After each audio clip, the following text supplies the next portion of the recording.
நான் ஆட்சிக்கு வந்த ஒரு நிமிடத்தில் எல்லாத்தையும் க்ளீன் பண்ணிடுவேன் அப்படின்னு சொன்னாருன்னு சொல்கிறாங்க. அவர் பேசுனது தானே இருக்கு. நம்ம ஒன்றும் இட்டுக்கட்டி பேச போகிறது இல்லையா? இல்லை, இட்டுக்கட்டில தாவேகா வந்து சட்டசபையில் நடந்து கொள்ளும் விதம் வந்து ஏற்புடையதா இருக்குன்னு நினைக்கிறீங்களா சார்? இந்த தவறுன்னு சொல்கிறோம். எதிர்கட்சி இல்லாத சட்டமன்றம் உருவாக்கும்னு சொல்லுவது தப்புங்கிறோம். அது ஒரு ஆபத்தான அரசியல். ஏன்னா எப்படி வந்து பாஜக வந்து கழகமே இல்லாத தமிழ்நாடு நாங்க உருவாக்கும் சொன்னாங்கல்ல, அந்த மாதிரி திமுக ஆட்சியில இந்த மாதிரி ஒரு எம்எல்ஏ மீது ஒரு புகார் வந்திருந்துச்சு அப்படின்னா இந்நேரம் எப்படி எல்லாம் கொந்தளிச்சிருப்பாங்கன்னு நினைக்கிறீங்க நீங்க? அவங்க இப்ப தாவேகா கட்சி இருக்காங்களே, கட்சி தொடங்கி 2.5 வருஷம் ஆகுது. நான் சப்போர்ட் பண்றேன்னு நினைச்சிடாதீங்க. நீங்க நினைக்கிறீங்க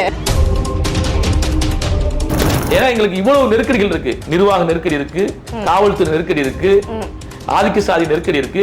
இதையெல்லாம் சமாளித்து தான் மக்களுக்கு நாங்கள் களப்பணி ஆடிட்டு இருக்கோம். ஆனால் பிற கட்சிகள் வந்து அசால்ட் அப்படி பேச மாட்டாங்க. விடுதலை சிறுத்தைனா அப்படி அள்ளி தெளிச்சுட்டு போறது. சென்னை மட்டும் கிடையாது, தமிழ்நாடு முழுக்க துப்புரவு பணியாளர்கள் பணி நிரந்தரமாக்கணும், தனியார் கான்ட்ராக்ட ஒப்பந்தத்தை ரத்து பண்ணணும்னு போராட்டம் பண்ணாங்க. அப்போ இதே விஜய் முதலமைச்சர் அவர்கள் அவங்க சென்னையில் வந்து அவங்க அலுவலகத்தில் பணிகளை கூட்டு வச்சு பேசி அவங்களுக்கு ஆறுதல் சொல்லி உங்கள் போராட்டத்துக்கு ஆதரவு அனுப்பின்னு அறிக்கைலாம் விட்டார், நேரடியாக பேசினார். புரியுதுங்களா? இன்றைக்கு அதே தமிழ்நாட்டில் இருக்க 12 மாநகராட்சி தனியாருக்கு தாரை வார்த்தாங்க.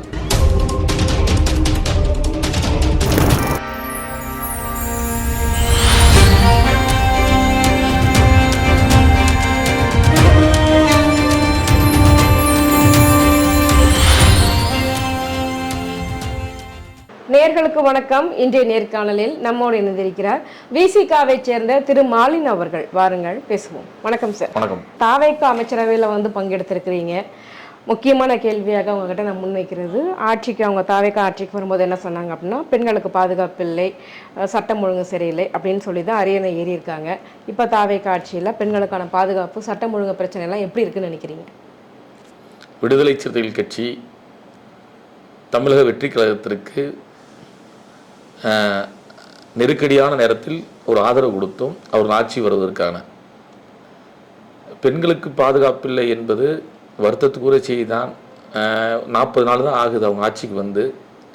ஒரு ஆட்சிக்கு வந்தால் உடனே எல்லாத்தையும் கிளியர் பண்ண நினைக்கிறது நடைமுறை சாத்தியம் இல்லை. எல்லாரும் என்ன சொல்கிறாங்கன்னா, விஜய் வந்து நான் ஆட்சிக்கு வந்த ஒரு நிமிடத்தில் எல்லாத்தையும் க்ளீன் பண்ணிடுவேன் அப்படின்னு சொன்னாருன்னு சொல்கிறாங்க. அவர் பேசுனது தானே இருக்கு. நம்ம ஒன்றும் இட்டுக்கட்டி பேச போகிறது இல்லையா? இல்லை, இட்டுக்கட்டில அப்படி செய்ய முடியாதுன்னு சொல்கிறேன். யார் ஆட்சிக்கு வந்தாலுமே அப்படி உடனேலாம் வந்து ஒரு சிஸ்டத்தை மாற்றிட முடியாது. ஏன்னா இங்கே வந்து ஒரு அமைப்பு முறை ஒன்று இருக்குது, அதிகாரங்கள் அப்படி ஒரு பரவலாக்க நெருக்கடியான சூழ்நிலை இருக்குது.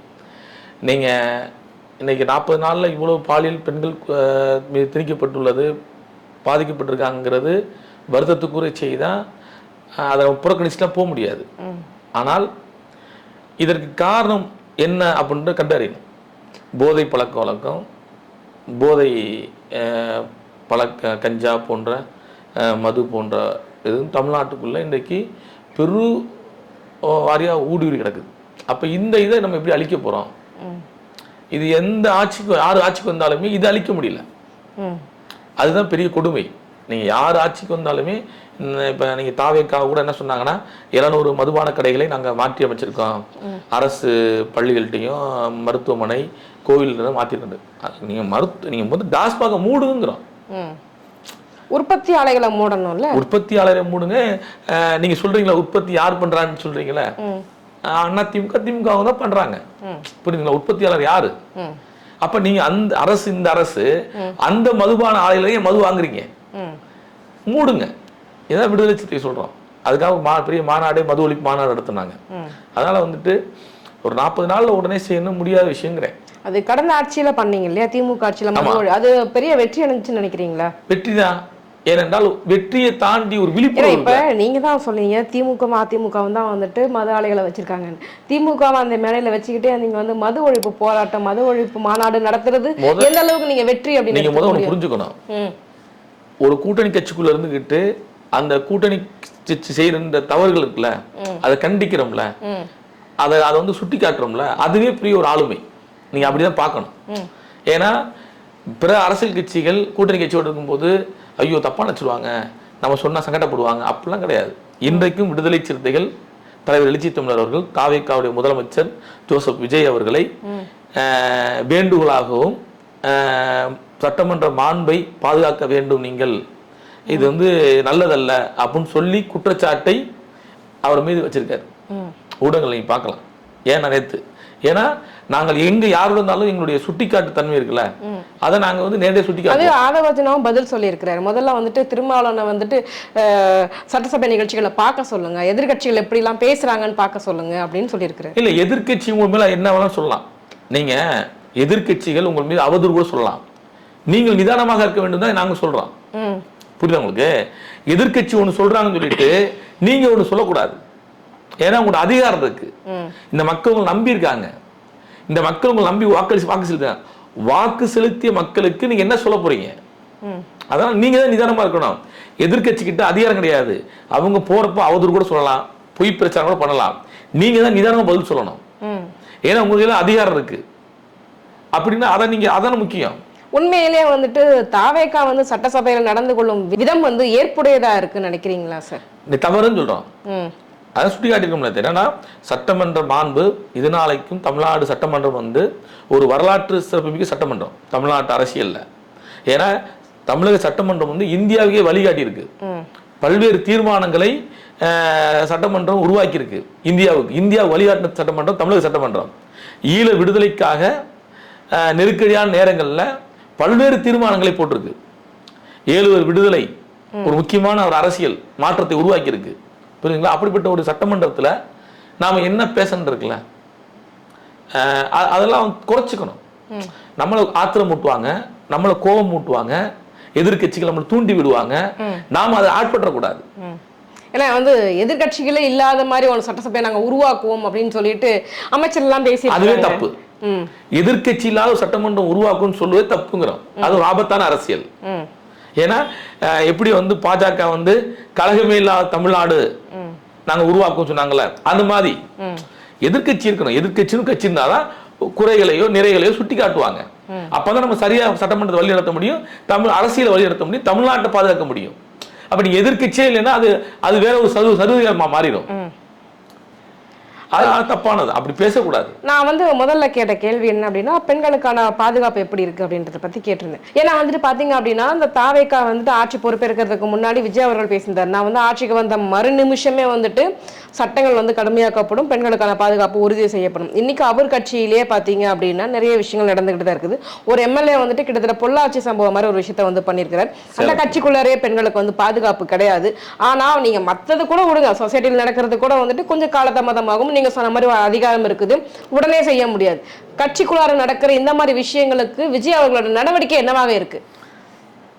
நான் கேள்விப்பட்ட வரைக்கும் அந்த நிர்வாகிகளை நடவடிக்கை எடுத்திருக்காரு சொல்றாங்க. அந்த எம்எல்ஏ மீது என்ன நடவடிக்கை எடுக்கப்பட்டது? ஒரு சட்டமன்ற உறுப்பினருடைய நடவடிக்கை என்பது சபாநாயகர்கிட்ட கேட்டுதான் பரிந்துரை செய்து செய்ய முடியும். நீங்க அதெல்லாம் புரிஞ்சுக்கணும். ஒரு சட்டமன்ற உறுப்பினருடைய நடவடிக்கை எடுக்கணும்னா சபாநாயகர்கிட்ட கேட்கணும், அதுக்காக கடிதம் கொடுக்கணும். ரெண்டாவது அதை ஒரு ஆய்வு செய்யணும். ஏன்னா சட்டம் இப்ப போற போக்குல எல்லாரும் அவதூறு சொல்லிட்டு போயிடுவாங்க. ஆனால் அந்த பெண்ணு வந்து நேரடியாக சொல்லியிருக்காங்க. தூத்துக்குடியில் அந்த பெண் பாதிக்கப்பட்ட பெண்ணை வந்து சட்டமன்ற உறுப்பினர் சரவணன் தான் வந்து இந்த பிரச்சனை காரணம் கேட்டால் அவர் தான் சொல்றாங்க, அவர் தான் மிரட்டுறாரு அப்படிலாம் சொல்றாங்க. அப்போ அதை ஆய்வு செய்வாங்க. ஏன்னா அவர் ஒரு சட்டமன்ற உறுப்பினர் மக்கள் தேர்ந்தெடுக்கப்பட்டிருக்காரு, உடனே நடவடிக்கை எடுக்க முடியாது. ஒரு ஆய்வு செஞ்சு தான் செய்வாங்க. பொறுத்து வந்து பார்ப்போம். நீங்க இதுக்கும் பொறுமையா தான் இருக்கணுமா சார்? இதே வந்து திமுக உங்க மனசாட்சி தொட்டு சொல்லுங்க, திமுக ஆட்சியில இந்த மாதிரி ஒரு எம்எல்ஏ மீது ஒரு புகார் வந்துருந்துச்சு அப்படின்னா இன்னும் எப்படி எல்லாம் கொந்தளிச்சிருப்பாங்கன்னு நினைக்கிறீங்க நீங்க? அவங்க இப்ப தாவேக்கா கட்சி இருக்காங்களே, கட்சி தொடங்கி 2.5 வருஷம் ஆகுது. நான் சப்போர்ட் பண்றேன்னு நினைச்சிடாதீங்க. நீங்க சப்போர்ட் பண்ணி கட்சி தொடங்கி 2.5 ஆண்டுகள் ஆகுது. இப்ப திராவிட முன்னேற்ற கழகமும் அண்ணா திராவிட முன்னேற்ற கழகம்னா ஒரு 50 ஆண்டுகள் பாரம்பரிய கட்சிகள். அவங்களுக்கு அரசியல் தெரியும், புரிதல் இருக்கும், எங்க எதை எப்படி பேசணும், எங்க எப்படி நடந்துக்கணும், பிரச்சனைகளை எப்படி ஹேண்டில் பண்ணணும்லாம் தெரியும். தாவேக்கா 2 வருஷத்துல உருவான கட்சி. அந்த கட்சியினுடைய சட்டமன்ற உறுப்பினர்களோ அந்த கட்சியோட நிர்வாகிகளாம் வந்து அரசியல் புதுசு. என்னைய பொறுத்தவர்களுக்கு அந்த சட்டமன்ற உறுப்பினர்களுக்கே பயிற்சி கொடுக்கணும். புரியுதுங்களா? அப்ப ஏதோ ரசிகர் மன்றமா இருந்தவோ ஒரு அரசியல் கட்சியா மாறி இருக்காங்க. அப்ப அங்க சில தவறுகள் இருக்கதான் செய்யும். அந்த தவறுகளை அந்த கட்சியினுடைய முன்னணி 2ஆம் கட்ட தலைவர்கள் திருத்தணும்னு சொல்றோம். அதை சரி பண்ணணும், திருத்தணும். நான் வக்காலத்து வாங்கல, திருத்தணும் சரி பண்ணணும் சொல்றான். ஏன்னா புதிய நபர்கள் அரசியலுக்கு வரும்போது சில தவறான நடவடிக்கைகள் தான் செய்யும். அதை நம்ம வந்து பாக்குறோம். அதை ஒழுங்குபடுத்துற வேலையை தலைவர்கள் செய்யணும், 2ஆம் கட்ட தலைவர்கள் செய்யணும். அது சின்ன சின்ன விஷயங்களா இருக்க மட்டும் பரவாயில்ல சார். இவ்வளவு பெரிய விஷயங்கள் நடக்கும்போது நீ புதுசா வந்திருக்க எதுவும் தெரியாது அப்படின்றது நம்ம பாலிஷா விட முடியாது இல்லையா? விட முடியாதுதான். ஆனா காவல்துறை இன்னைக்கு ஒரு முக்கியமான கேள்வியாக இருக்குது. ஏன்னா வந்துட்டு அவங்க திமுகவில் வச்ச மிகப்பெரிய குற்றச்சாட்டு என்னன்றது உங்களுக்கு நல்லாவே தெரியும். அந்த கூட்டணியிலிருந்து வந்தவங்க இன்னைக்கு அதே தப்ப வந்துட்டு இப்படி பூசி மொழிகி மறைக்க பாக்குறாங்க. அதுக்கு விசிகாவும் அமைதியாகவே இருக்கு அப்படின்ற பட்சத்துல நாங்க எங்க அமைதியா இருக்கோம்? நீங்க விடுதலை சிறுத்தைகள் கட்சி தலைவர் எழுச்சி தமிழர் அவர்கள் எந்த பிரச்சனையா இருந்தாலும் உடனே அறிக்கை வர்றாரு. என்ன ரோட்டுக்கு இறங்கி இருக்க வேண்டாமா? நீங்க ரோட்டுக்கு இறங்குறது, மறியல் பண்றது, நெருக்கடி கொடுக்கறதெல்லாம் வந்துட்டு வரவுரை இருக்கு. திமுகவை எதிர்த்து நீங்க ரோட்டுக்கு இறங்கி போராடினவங்க தானே. வெங்காயவேல் விஷயத்துல எவ்வளவு உக்கிரமா இருந்தீங்க, ஏன் இவ்வளவு? ஏங்க அது அவங்க கட்சி சம்பந்தப்பட்ட அரசியலுங்க. நீங்க இப்படி பாருங்க, அவங்க கட்சிக்காரன் அந்த கட்சி சம்பந்தப்பட்ட அரசியல் பாதிக்கப்பட்டது ஒரு பெண்ணுன்ற இடத்துல பாருங்க. அந்த பெண் அந்த கட்சிக்கார பெண்ணு, நீங்க தெரிஞ்சுங்க. அந்த பொண்ணு, அந்த பெண் வந்து பாதிக்கப்பட்ட பெண் கட்சி நிர்வாகி. நீங்க அதுவும் பார்க்கணும். அது அவங்க கட்சிக்குள்ள சந்தோஷப்பட்டு நாளைக்கே அவங்களுக்குள்ள பேசி முடிச்சா நம்ம தான் சங்கடப்படணும். அப்ப அந்த 3 வயது சிறிய பெண் குழந்தை வந்துட்டு பாதிக்கப்பட்டிருக்குது இல்ல, அதுக்கு என்ன மாதிரியான நடவடிக்கை இந்த அரசு மேற்கொண்டிருக்கு? மேற்கொள்ளணும் சொல்றோம். நாங்க என்ன சொல்றோம்னா, எத்தனை போக்சோ வழக்குகள் பதிவாகி இருக்கு. நீங்க ஒரு விஷயம் வெறும் அறிக்கை மட்டுமே நாங்க விசிகா கிட்ட இருந்து அறிக்கை மட்டுமே எதிர்பார்க்கலையே. நீங்க ஒரு விஷயத்த என்ன, எந்த ஆட்சிகள் இருந்தாலும் இந்த சட்ட ஒழுங்கு பிரச்சனை இருக்கதான் செய்யும். நீங்க ரொம்ப புரிஞ்சுக்கணும். கடந்த கால ஆட்சிகள் எல்லாம் தாவேக்கா அதை புரிஞ்சுக்கல. அவங்க அத புதுசுங்கிறவங்க, அரசியலுக்கு புதுசானவங்க எதை வேணா சொல்லலாம்ல. நீங்க சட்டமன்றத்துல முதலமைச்சர் விஜய் அவர்கள் நடந்து கொண்டு நாங்க ஏற்றுக்கிறோமா? இல்லையே. அதை கண்டிக்கிறோம், அது தவறுன்னு சொல்றோம், அதை சுட்டி காட்டுறோம்ல. அப்ப நீங்க வந்து புரிஞ்சுக்கணும். நாங்க என்னன்னா, நாங்கள் அந்த கட்சிக்குள்ள நடக்கிற விஷயமோ இல்ல பொதுவில் நடக்கிற விஷயத்தையோ நாங்கள் ரொம்ப ஆய்ந்து தான் சொல்ல முடியும். ஒரு விஷயத்த எடுத்தோம் கவுத்தோம் சொல்லி, ஏன்னா அந்த அந்த அந்த அந்த கட்சிக்கு நாங்க ஆதரவு கொடுத்துருக்கோம். நீங்க அதை புரிஞ்சுக்கணும். ஆதரவு கொடுத்துருக்கோம். வேற ஆதரவு கொடுத்துட்டோம் அப்படின்றதுக்காக எல்லாத்தையும் மென்னு முழங்கி காம்ப்ரமைஸ் பண்ணிட்டு இருக்கோம். அப்படி கிடையாது. அப்படி மெண்டு முழுகுன்னா அவர் வந்து முன்னாள் முதலமைச்சர் வந்து அவ்வளவு வல்கரா கேவலம் பேசுறாரு. நாங்க வழி வழி பார்த்துருந்தோமா? உடனே கண்டிச்சோம்ல. 2 இடதுசாரி கண்டிக்கிறோம், நாங்களும் கண்டிக்கிறோம்ல. வீரபாண்டியன் கண்டிக்கிறோம், நான் விசிக கண்டிக்கிறோம்ல. ஏன் கண்டிக்கிறோம்? அது தவறுன்னு சொல்றோம். சட்டமன்ற மாண்புக்கு அது எதிரானு சொல்றோம்ல. அப்ப விடுதலை சிறுத்தைகள் ஏன் இதை செய்யல, ஏன் இதுண்டா நீங்க இப்படிதான் திமுக கேள்வி கேட்டீங்க. நாங்க திமுக கூட இருக்கும்போது திமுக அவங்களுக்கு இப்படி பண்ணுது அப்படி. அப்ப நாங்க எங்க இருந்தாலும் உங்களுடைய கேள்வி கணைகளை எங்களை நோக்கி தான் இருக்கிறது. ஏன் நீங்க காங்கிரஸ் கேட்க மாட்டீங்க? காங்கிரஸ் கட்சியை பார்த்து இந்த கேள்வி யாரும் கேட்க மாட்டாங்களே, என்ன காரணம்? காங்கிரஸ் கூட்டத்தில் இருக்கு, 2 பேரும் அமைச்சரா இருக்காங்க. அவங்க தான் முதல்ல போய் ஓடி போய் கொடுத்தவங்க. அவங்க பக்கம் திரும்ப மாட்டாங்களா யாருமே? ஓப்பனா சொல்லணும் அப்படின்னா விசிகா மேல மக்களுக்கு ஒரு மிகப்பெரிய ஒரு நம்பிக்கையும் மரியாதையும் இருக்கு. அந்த நம்பிக்கையும் மரியாதையும் விடுதலை சிறுத்தை காப்பாற்றுவோம். விடுதலை சிறுத்தைகள் இல்ல வெளிப்படையாவே நான் உன்னை கேட்கிறேன். நான் கேட்கணும்னு நினைச்ச ஒரு கொஸ்டின். உண்மையாலுமே வந்துட்டு பாத்தீங்கன்னா ஆட்சியிலும் அதிகாரத்திலும் பங்கு கொடுத்ததால் ஒருவேளை வேற வழி இல்லாம நீங்க அவங்களுக்கு சப்போர்ட் பண்றீங்களா? சப்போர்ட் பண்ண நாங்க பேச மாட்டோம்ல, சப்போர்ட் கண்டிக்க மாட்டோம்ல. விஜய் அவர்கள் செய்கிற இதே மாதிரி ஒரு நிலை நீடித்தால் அமைச்சரவையில் விசிகா தொடர்ந்து நீடிக்குமா அல்லது அதற்கு வேற மாதிரியான முடிவுகள் எடுப்பீங்க? சமீபத்தில் வந்து ஒரு தொலைக்காட்சியில தலைவர் எழுச்சி தமிழர் அவர்கள் பேசுனது நீங்க கேட்கலன்னு அர்த்தம். என்னன்னா, நாங்கள் அமைச்சர்கள் பங்கெடுத்ததாலேயோ நாங்கள் வந்து இந்த கூட்டணிக்குள்ள போயிட்டோம்னு சொல்லி சொல்லக்கூடாது. நாங்கள் ஆதரவு கொடுத்துருக்கோம், அவருக்கு அமைச்சர் கொடுத்துருக்காரு.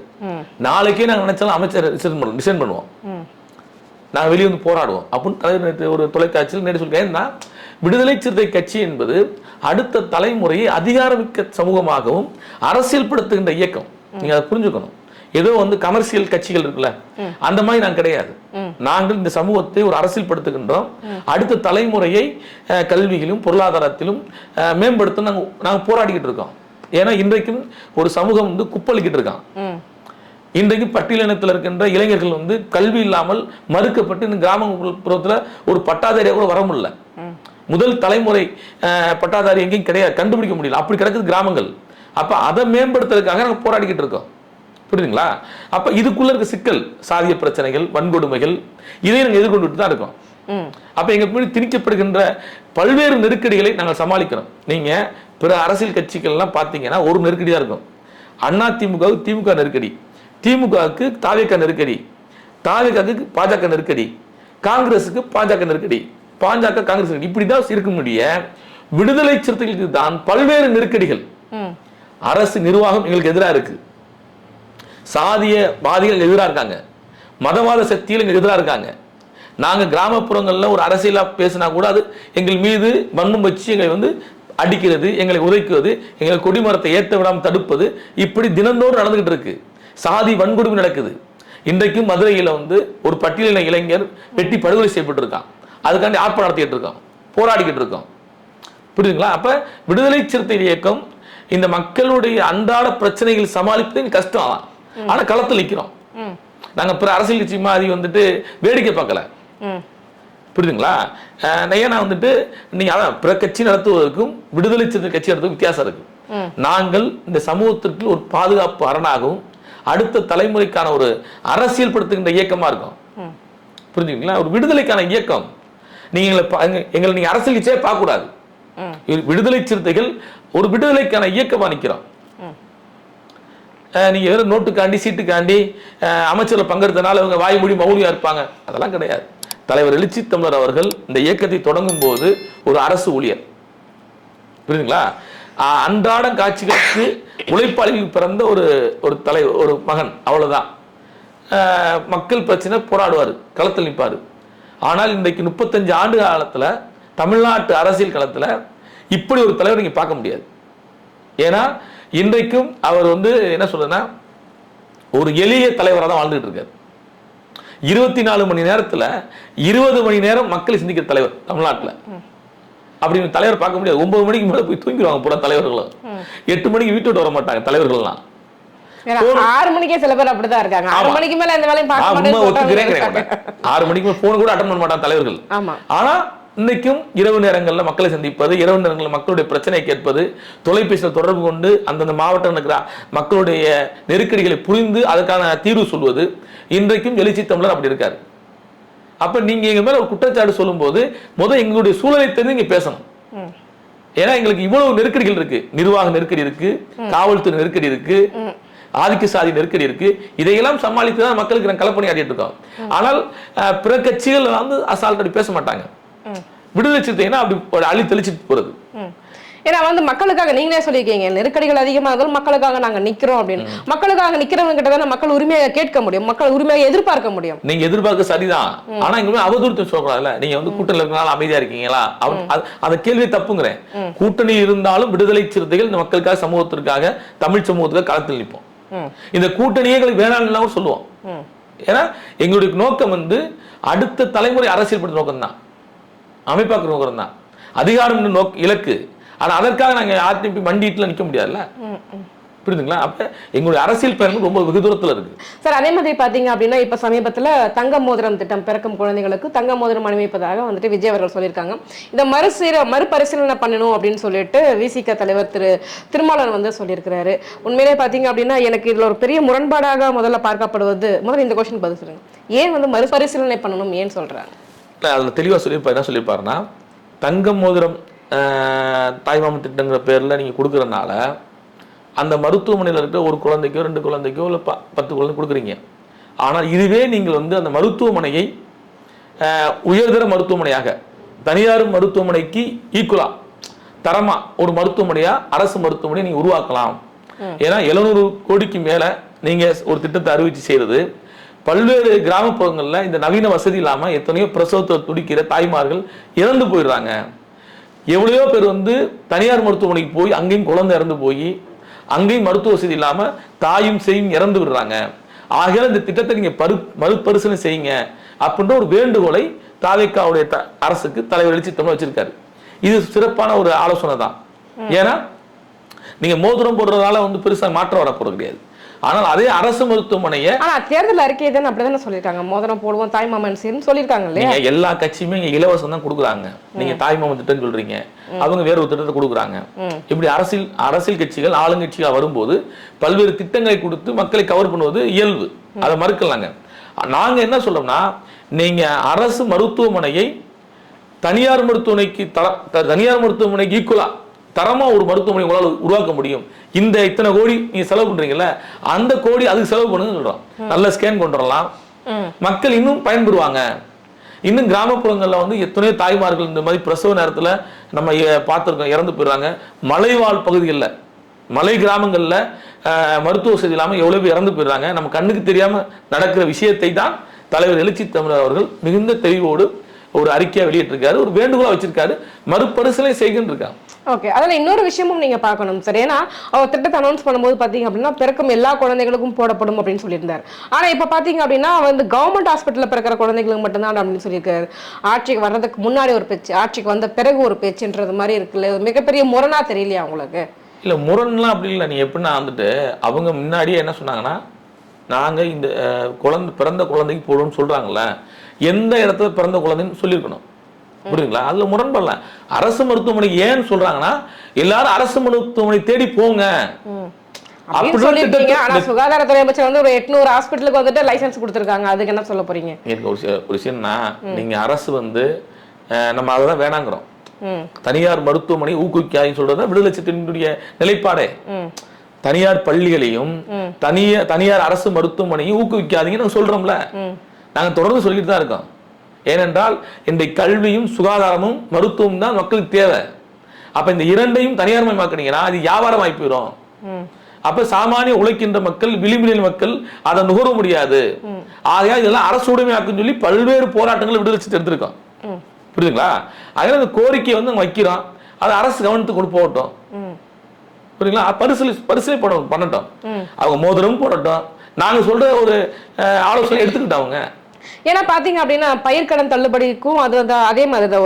ஒரு 5 ஏக்கர் வச்சிருந்தாங்க அப்படின்னா பயிர் தள்ளுபடி பண்றோம் அப்படின்னாங்க. ஆனா அதுக்கும் நிறைய நிபந்தனைகள் வந்து விதிக்கப்பட்டிருக்குது. அப்படின்னும் போது ஆட்சியில பொறுப்பேற்கிறதுக்கு முன்னாடி நிறைய தேர்தல் வாக்குறுதிகள், எல்லா குழந்தைங்களுக்கும் மோதிரம், இவ்வளவு பேருக்கு வந்துட்டு பயிர்க்கடன் தள்ளுபடி அப்படின்னு சொல்லி இன்னைக்கு விவசாயிகள் இறங்கி போராடிக்கிட்டு இருக்கிறாங்க. எங்களுக்கெல்லாம் இல்லையா தள்ளுபடி அப்படின்ற மாதிரி. என்ன ஒரு முரண்பாடு? எப்படியோ ஒண்ணு ஓட்டு கேட்டு வந்தாச்சு, அவ்வளவுதான், முடிஞ்சிச்சா? இல்ல, நீங்க அவங்க சொன்னது தவறோ சரியோ, வாக்குறுதிகள் இப்படி இருக்குமோ அப்படின்னு சொல்லிட்டாங்க. அவங்க வந்து புதுசு எல்லாருமே. நீங்கள் சட்டமன்றத்தில் அமைச்சர்களாக இருக்கட்டும், இவங்களுக்கு அதிகாரிகள் சொல்கிறது இருக்குல்ல, அதிகாரிகள் என்ன சொல்கிறாங்க, என்ன சொல்லித்தராங்கலாம் இருக்குது. புரியுதுங்களா? சில அதிகாரிகள் வந்து கடந்த ஆட்சிகால அதிகாரிகள் இருப்பாங்க, இவங்க தவறாக கூட வழி நடத்தலாம். புரியுதுங்களா? அப்போ ஒரு ஐஏஎஸ் அதிகாரி, செயலாளராக இருக்கவர், தலைமைச் செயலாளர் இருக்கவங்க, இல்லைங்க நீங்கள் சொன்னதில் இதெல்லாம் செய்யணும் அப்படின்னு சொல்லி கொடுக்கணும். புரியுங்களா? இல்லை அதுக்கு கெட்ட பேர் வாங்கிட்டு போகிறாங்க, நமக்கு என்ன அப்படின்னு சில அதிகாரிலாம் இருப்பாங்க. ஆகையால் ஒரு 40 நாள் ஆகுது, பார்ப்போம், ஒரு 6 மாதம் பார்ப்போம் என்ன நடக்குது. வரைக்கும் தேர்தல் வாக்குறுதிகள்லாம் இப்படிதான் நிறைவேற்றப்பட்டு இல்லை, தேர்தல் வாக்குறுதியில் நான் இன்னொரு செய்தியை சொல்கிறேன். துப்புரவு பணியாளர்கள் கடந்த ஆட்சியில் போராடினாங்க சென்னையில். சென்னை மட்டும் கிடையாது, தமிழ்நாடு முழுக்க துப்புரவு பணியாளர்கள் பணி நிரந்தரமாக்கணும், தனியார் கான்ட்ராக்ட ஒப்பந்தத்தை ரத்து பண்ணணும்னு போராட்டம் பண்ணாங்க. அப்போ இதே விஜய் முதலமைச்சர் அவர்கள் அவங்க சென்னையில் வந்து அவங்க அலுவலகத்தில் பணிகளை கூப்பிட்டு வச்சு பேசி அவங்களுக்கு ஆறுதல் சொல்லி உங்கள் போராட்டத்துக்கு ஆதரவாக நிற்பேன்னு அறிக்கைலாம் விட்டார், நேரடியாக பேசினார். புரியுதுங்களா? இன்றைக்கு அதே தமிழ்நாட்டில் இருக்க 12 மாநகராட்சி தனியாருக்கு தாரை வார்க்கிறாங்க. இதை கண்டித்து நாங்கள் பேசியிருக்கோம்ல, விடுதலை சிறுத்தைகள் அப்படி தனியார்மை விடாதீங்க அப்படின்னு சொல்லியிருக்கோம்ல. இதை தாண்டி நாங்கள் என்ன ஒன்று சொல்கிறோம்னா, நீங்கள் துப்புரவு பணியாளருடைய அந்த மக்களுடைய வாழ்வாதாரத்தை மேம்படுத்துங்க. வெறுமனையா ஒரு இழிவு தொழில் செய்வதற்கு பயன்படுத்தாங்க மக்களை. அந்த மக்களுடைய கல்வி, குழந்தைகளுடைய கல்வி, அவருடைய தலைமுறையுடைய அரசியல், இதையெல்லாம் நீங்க பாதுகாக்கணும். அவங்க படிச்சு மேம்பாட்டுக்கு வரணும், உயர்கல்வி அடையணும். இன்றைக்கும் துப்புரவு பணியாளருடைய குழந்தைகள் பள்ளி கூட தாண்ட மாட்டாங்க. அரசு பள்ளியில படிக்கிறாங்கல்ல, 5ஆம் வகுப்பு பள்ளி கூட தாண்ட மாட்டாங்க. அப்ப என்ன வேலை பார்க்கணும், அடுத்து மகன் அந்த வேலைக்கு வந்துடுறான். இது மிகப்பெரிய அவமானமா இருக்கு தமிழ்நாட்டு அரசியல்ல. வேற எந்த மாநிலத்தும் கிடையாது. தமிழ்நாட்டில் தான் அப்ப என்ன வளர்க்குறான், அதே மறுபடியும் அந்த பையன் வந்து குப்பையில போறான். அப்ப அதுக்கு என்ன காரணம்னா, அவனுக்கு சரியான கல்வியும் அவனுக்கு சரியான அரசுடைய உதவியும் சேர மாட்டுது. அப்ப இதுக்கு ஒரு செயல் திட்டத்தை உருவாக்குங்க. துப்புரவு பணியாளர்களுடைய குழந்தைகள் கல்விகளுக்காகவும் அவருடைய மேம்பாட்டுக்காகவும் ஒரு திட்டத்தை கொண்டு வாங்க. இதை சொல்லியிருக்கோம், நாங்கள் தலைவர் சொல்லியிருக்காருல்ல, புரியுது அவங்களுக்கு? அப்ப இதை மறுபரிசீலனை சொல்லியிருக்கோம்லாங்க. ஏன்னா ஒரு அரசு, புதிய அரசு, புதிய மாற்றத்திற்காக மக்கள் அவங்க நம்பியிருக்காங்க. அப்ப நம்ம அவங்களுக்கு ஒரு ஆலோசனை சொல்லணும். அவங்க செய்யறதெல்லாம் எடுத்துக்கிட்டே இருக்க முடியாது. புரியுதுங்களா? அது நடைமுறை சாத்தியப்படாது. அப்ப அவங்க தான் ஆட்சியை போறாங்க. 5 ஆண்டுகள் அவங்க ஆட்சி நீடிக்கணும்னா நாம அவங்க கூட நின்று இது தப்பு, இது சரின்னு சொல்லி தரணும். சொல்லுவோம், கொஞ்சமா சொல்லி கொடுப்போம். அதே மாதிரி பார்த்தீங்க அப்படின்னா ஏவா வேலு வீட்டில் வந்துட்டு ரெய்டு நடத்தியிருக்கிறாங்க. ஸோ இதை பற்றி உங்கள் கருத்து என்னது? இது பழிவாங்கும் நடவடிக்கை எடுத்துக்கலாமா, அல்லது புதுசாக ஆட்சிக்கு வந்திருக்காங்க தெரியாமல் பண்ணிட்டாங்க அப்படின்னு எடுத்துக்கலாமா? இல்லை, அப்படிலாம் இல்லை. ஒரு விஷயம்னா வந்துட்டு பழிவாங்கும் நடவடிக்கையாக இந்த அரசு இருந்தால் நாளைக்கு இந்த அரசை அவங்க பழி வாங்குவாங்க மீண்டும் ஆட்சிக்கு வந்தா திமுக. அதாவது பழிவாங்கும் நடவடிக்கை இல்லாமல் ஒரு என்ன சொல்றேன்னா, என்ன ஊழல் இருக்கோ அதை மக்கள்கிட்ட சொல்லுங்க, என்ன பிரச்சனை இருக்கு மக்கள்கிட்ட வெளிப்படப்படுத்துங்க. ஏனென்றால் நீங்க வந்து இப்ப சட்டமன்றத்தை நேரலைப்படுத்தி சொல்றீங்கன்னு சொல்றீங்களே, அதே இந்த மாதிரி ஊழல் முன்னாள் அமைச்சர்களை பட்டியல் போட்டு மக்கள் அம்பலப்படுத்துங்க. புரியுதுங்களா? அதை இல்லாம நீங்க வந்துட்டு எனக்கு ஒரு பிடிக்கல நான் ரைட் பண்றேன், அவரை இப்படி வந்து மத்திய அரசு வந்து மோடி அரசு வந்து தனக்கு வேண்டாதவர்கள் மீதெல்லாம் வந்து ரைட் பண்ணி அவர்கள்லாம் ஈடி வச்சு தனக்கான நபர்களை உருவாக்கி இன்னைக்கு ஒரு கட்சியை அழிச்சிட்டாங்க. அதிமுக கட்சியை இன்னைக்கு தமிழ்நாட்டு அரசியல்ல ஒரு கட்சி இன்னைக்கு இல்லாம போச்சு. சசிகலாவை காலி பண்ணாங்க, தினகரனை காலி பண்ணாங்க, எடப்பாடி கையில் எடுத்தாங்க, ஓபிஎஸ் காலி பண்ணாங்க. இன்றைக்கு அதிமுக ஆளுமை இல்லாம போச்சு. இதான் தலைவர் எழுச்சி தமிழர் சொன்னாரு, நீங்கள் மோடியை நம்பினால் அமித்ஷா நம்பினால் கட்சி சின்ன பின்னாம அழிய போகுதுன்னு சொன்னாரு. இன்னைக்கு அழிஞ்சு போச்சு ஒரு கட்சி தமிழ்நாட்டு அரசியல. ஆக நாங்க என்ன சொன்னோம்னா, திமுகங்கிற அமைச்சர்கள் முன்னாள் அமைச்சர்கள் அவங்க அப்படி ஈடுபட்டு இருந்தா நீங்க நடவடிக்கை எடுங்க, அதை மக்கள்கிட்ட சொல்லுங்க. ஆனால் பழிவாங்கும் நடவடிக்கை என்பது ஒரு ஆபத்தான அரசியல் உண்டு பண்ணும். கண்டிப்பாக. மின்வாரியத்தில் பார்த்தீங்க அப்படின்னா இன்னைக்கு வெள்ளை அறிக்கை வந்து சமர்ப்பிச்சிருக்கிறாங்க. வருவாயை விட பார்த்தீங்க அப்படின்னா செலவினங்கள் ரொம்ப அதிகமாக இருக்குது அப்படின்னு சொல்லியிருக்கிறாங்க. இந்த வெள்ளை அறிக்கையை பற்றி உங்கள் கருத்து என்ன? இல்லை, இப்போ நான் இந்த வெள்ளை அறிக்கை என்ன நினைக்கிறேன், குற்றச்சாட்டாக அவங்க சொல்கிறாங்க. ஏன்னா வந்து நான் அதான் கடந்த ஆட்சியின் மீது நம்ம குற்றச்சாட்டு சொல்லிக்கிட்டு பல துறைகளில், மின்துறையாக இருக்கட்டும், வருமானத்துறை, மற்ற துறைகளில், பத்திரப்பதிவு துறையில் நடந்த ஊழல் ஏதோ பிரச்சனைகள் இருக்கட்டும், அதை சொல்லியே நம்ம குற்றச்சாட்டு சொல்லி காலத்தை கடத்த வேணாம். ஆக்கப்பூர்வமான பணி நம்ம என்ன செய்ய போறோம்? நான் ஆட்சிக்கு வந்திருக்கேன், நான் இதை செய்ய போறேன், இது நாள் வரைக்கும் செஞ்சதை விட்டுருங்க, நான் என்ன செய்ய போறேன், நான் என்ன மக்களுக்கு சொல்ல போறேன்றதை அமைச்சர்கள் செய்தார்கள் என்றால் மக்கள் உங்களுக்கு மீண்டும் வாய்ப்பளிப்பார்கள். நீங்க அதை விட்டு ஒரு அரசுக்கு முன்னாடி இருந்த ஒரு அரசுக்கு எதிராகவோ, முதலமைச்சர்களுக்கு எதிராகவோ, அமைச்சர் பெருமக்களுக்கு எதிராக நீங்க தொடர்ந்து அவர்களை குற்றச்சாட்டை சொல்லிட்டு இருந்தீங்கன்னா நீங்களும் அப்படி ஒரு சிக்கலுக்கு ஆளாகும் நான் சொல்றேன். கண்டிப்பாக. எங்க கேள்விகளுக்கு ரொம்ப சிறப்பான பதில் சொன்னீங்க சார். ரொம்ப நன்றி. நன்றி.